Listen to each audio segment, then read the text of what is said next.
राम हमारी ऊर्जा है, नवजीवन की परिभाषा है। राम हमारे अंधकार में भी प्रकाश की आशा है। राम हमारे आदर्शों के सर्वोत्तम आधार हैं। राम हमारे जल थल नभ हैं। राम सकल संसार हैं। बुद्धि भाग ब्रह्मा है जिनके वेद कंठ की वाणी है, जिनकी केवल एक झलक से तर जाते सब प्राणी हैं। सूर्य चंद्रमा नेत्र है जिनके ब्रह्म लोक निज मस्तक है। चरण भाग पाताल लोक में जाकर देता दस्तक है। जिसकी भृकुटी की गति से ही काल नियत गति पाता है। जिसके केवल एक रूप में यह ब्रह्मांड समाता है। सागर पार किए बिन प्रभु वैदेही को पा सकते थे। राम भक्त हनुमत ही सी को लंका से ला सकते थे, लेकिन प्रभु ने कदम कदम पर सही गलत का ध्यान रखा। अनगिन कष्ट उठाए फिर भी मर्यादा का मान रखा।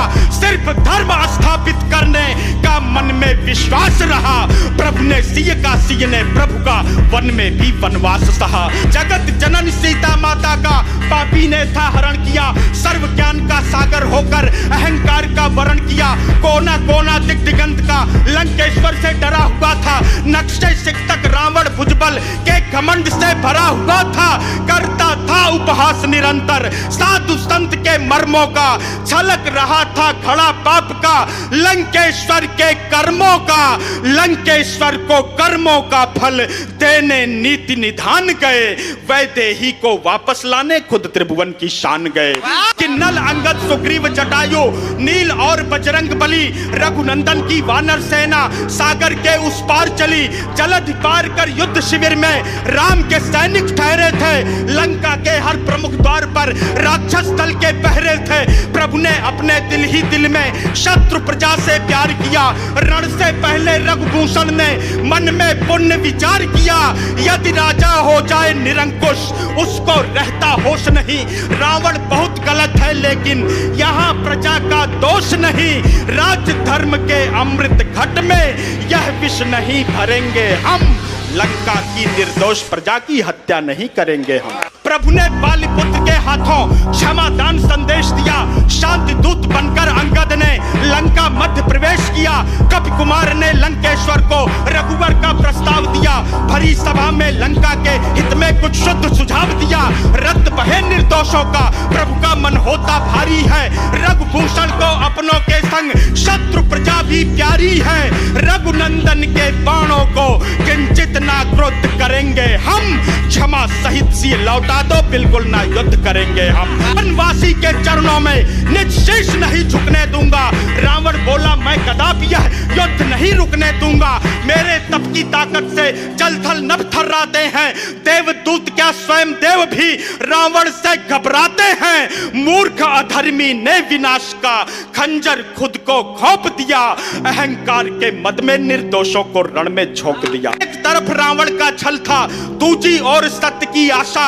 एक तरफ असुरों का बल था, दूसरी ओर तपस्वी भाषा। एक तरफ भगवा ध्वजथा में सेना थी रघुराई की, और दूसरी ओर खड़ी थी केवल भीड़ बुराई की। बजा बिगुल फिर शंख ध्वनि से क्रोध की ज्वाला फूट पड़ी। विद्युत गति से वानर सेना दैत्य दलों पर टूट पड़ी। हर हर हर हर महादेव की नभ तक गुंजित नारे थे।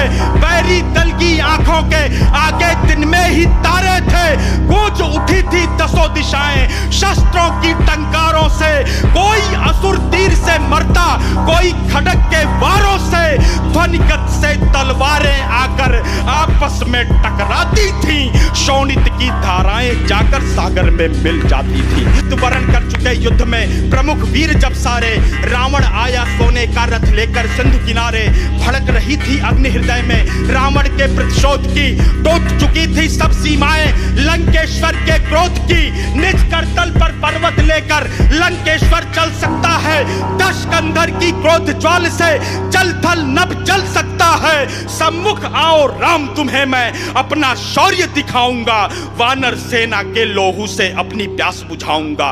का प्रस्ताव राम ने हंस करके स्वीकार किया, शांत भाव में ओज भरा, फिर शब्दों का प्रतिकार किया।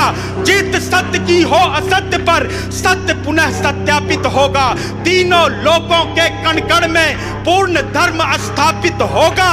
राक्षस कुल की परछाई भी समर भूमि में खोएगी। पूरी लंका सांग दीप प्रज्वलन हेतु भी रोएगी।